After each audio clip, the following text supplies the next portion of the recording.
Jessie moral stories. Friends, యేసు 5000 మందికి ఆహారం పంచి పెట్టాడు. ఇది యేసుక్రీస్తు చేసిన అద్భుతాలలో ఒకటి. యేసు ఆయన శిష్యులు వెళ్ళుచుండగా జనులు చూచి అనేకులాయనను గుర్తెరిగి సకల పట్టణముల నుండి అక్కడికి కాలినడకను పరుగెత్తి వారికంటే ముందుగా వచ్చిరి. గనుక యేసు ఆవచ్చిన ఆ గొప్ప జనసమూహమును చూచి వారు కాపరిలేని గొర్రెలవలె ఉన్నందున వారి మీద కనికరపడి వారికి అనేక సంగతులను బోధింపసాగెను. చాలా ప్రొద్దుపోయిన తరువాత ఆయన శిష్యులాయన యొద్దకు వచ్చి, ఇది అరణ్య ప్రదేశము, ఇప్పుడు చాలా ప్రొద్దుపోయినది.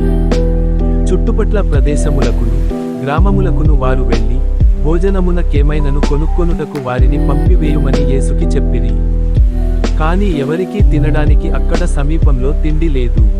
తిండి మీద ధ్యాస మర్చిపోయారు. వారు యేసు చెప్పేది వింటూ ఉన్నారు. అందుకాయన, మీరు వారికి భోజనము పెట్టుడి అని శిష్యులతో అనగా, వారు, మేము వెళ్ళి 800 దేనారముల, ఇది ఇంచుమించు 106 రూపాయలు కావచ్చును, రొట్టెలు కొని వారికి పెట్టుదుమా అని ఆయన నడిగిరి.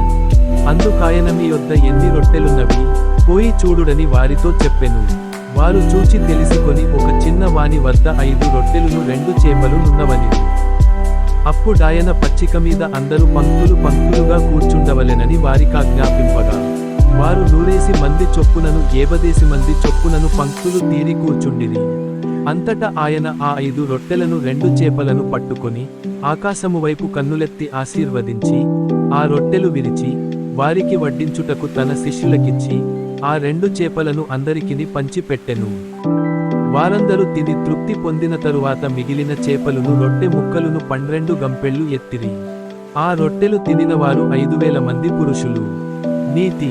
చిన్నదైనా మనం విశ్వాసంతో ఇచ్చిన కానుకను దేవుడు 100 రెట్లు ఆశీర్వదించగలడు. దయగల నాయకత్వం అంటే అందరినీ ప్రేమించటంతో పాటు వారి అవసరాలను గమనించటం. కథ నచ్చితే లైక్ చేయండి, షేర్ చేయండి, సబ్స్క్రైబ్ చేయండి. Thank you for watching.